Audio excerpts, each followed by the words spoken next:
ಇನ್ನು ಟಿಕೆಟಿನ ವಿಚಾರಕ್ಕೆ ಸಂಬಂಧಪಟ್ಟಂಗೆ ಮಾತಾಡಲೇಬೇಕು. ಯಾಕಂದರೆ ಎಚ್ ಡಿ ಕುಮಾರಸ್ವಾಮಿ ಹೇಳಿದಂಥ ಮಾತಿದೆಯಲ್ಲ, ಇಲ್ಲ ನಾವು 3 ಕ್ಷೇತ್ರಗಳಲ್ಲಿ ಸ್ಪರ್ಧೆ ಮಾಡ್ತಾ ಇದ್ದೀವಿ ಅನ್ನುವಂಥ ಮಾತನ್ನು ಹೇಳಿದರು. ಹಾಸನ, ಮಂಡ್ಯ ಮತ್ತು ಕೋಲಾರ ಅಂತ. ಆದರೆ ಈಗ ಅವ್ರು ಹೇಳ್ತಾ ಇದ್ದಾರೆ BJP ಹೈಕಮಾಂಡ್ ನಡೆಯುವುದಿಲ್ಲ, ಅದರಿಂದ ಅವ್ರು ಗೊಂದಲಕ್ಕೊಳಗಾಗಿರೋ ರೀತಿಯಲ್ಲಿ ಕಾಣ್ತಾ ಇದ್ದಾರೆ. ಯಾಕಂದರೆ ಹೈಕಮಾಂಡ್ನಿಂದ ಇನ್ನೂ ಕೂಡ ಸ್ಪಷ್ಟತೆ ಇಲ್ಲ ಅನ್ನುವಂಥ ಮಾತನ್ನು ಹೇಳಿದ್ದಾರೆ. ಆದರೆ ನಮ್ಮ ಮಾತನ್ನು ಪುರಸ್ಕರಿಸಬಹುದು ಅನ್ನುವಂಥ ವಿಶ್ವಾಸ ಇದೆ ಅಂತ ಕೂಡ ಅವ್ರು ಹೇಳಿದ್ದಾರೆ. ನಿನ್ನೆ ಹಾಸನ, ಮಂಡ್ಯ ಮತ್ತು ಕೋಲಾರದಲ್ಲಿ ಸ್ಪರ್ಧೆ ಅಂತ ಹೇಳಿದರು.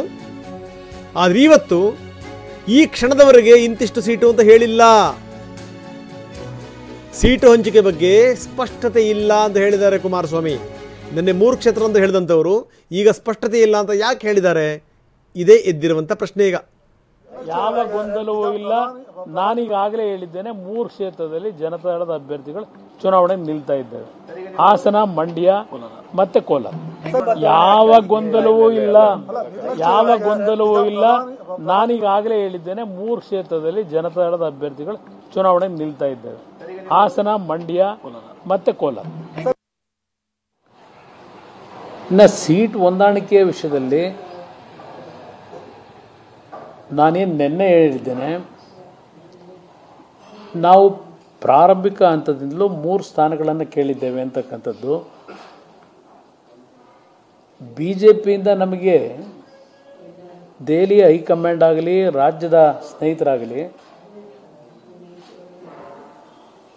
ಈ ಕ್ಷಣದವರೆಗೆ ಇಂತಿಷ್ಟು ಸೀಟ್ಗಳ ಹಂಚಿಕೆ ಅಂತಕ್ಕಂಥದ್ದು ಸ್ಪಷ್ಟತೆ ಏನಿಲ್ಲ. ಅಲ್ಲಿ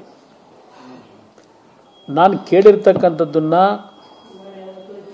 ನಾವು ಗೌರವಿಸ್ತೀವಿ ಅಂತಕ್ಕಂಥದ್ದನ್ನು ಕೇಂದ್ರದ ಗೃಹ ಸಚಿವರು ನಾನು ಹಲವಾರು ಬಾರಿ ಭೇಟಿ ಮಾಡಿದಾಗಲೂ ನನ್ನ ಒಂದು ಮನವಿ ಏನಿದೆ ಅದನ್ನು ಗೌರವಯುತವಾಗಿ ಕಂಡಿದ್ದಾರೆ.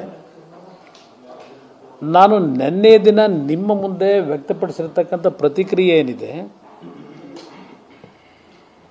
ಆ ಪ್ರತಿಕ್ರಿಯೆಯಿಂದ ನಮ್ಮಲ್ಲಿ ಏನೋ ಒಂದು ವಿಶ್ವಾಸದ ಕೊರತೆ ಹೋಗ್ಬಿಟ್ಟಿದೆ ಅಂತಕ್ಕಂಥದ್ದಕ್ಕೆಲ್ಲ ಅದು ಪ್ರತಿಕ್ರಿಯೆ ಕೊಟ್ಟಿದ್ದು. ನಾವು ಯಾವ ಉದ್ದೇಶದಿಂದ ಈ ಒಂದು ಮೈತ್ರಿಯ ತೀರ್ಮಾನ ಮಾಡಿದ್ದೇವೆ, ದೇವೇಗೌಡರ ಒಂದು ಸಲಹೆ ಮೇರೆಗೆ, ನಮ್ಮ ರಾಷ್ಟ್ರೀಯ ಅಧ್ಯಕ್ಷರ ಸಲಹೆ ಮೇರೆಗೆ ನೆನ್ನೆಯೂ ನಾನು ಹೇಳಿರ್ತಕ್ಕಂಥದ್ದು 3 ಕ್ಷೇತ್ರಗಳ ವಿಷಯದಲ್ಲಿ ನಾವು ಕೇಂದ್ರದ ಹೈಕಮಾಂಡ್ನಲ್ಲಿ ಮನವಿ ಇಟ್ಟಿರ್ತಕ್ಕಂಥ ನಿಮ್ಮ ಮುಂದೆ ಇಟ್ಟಿದ್ದೇನೆ.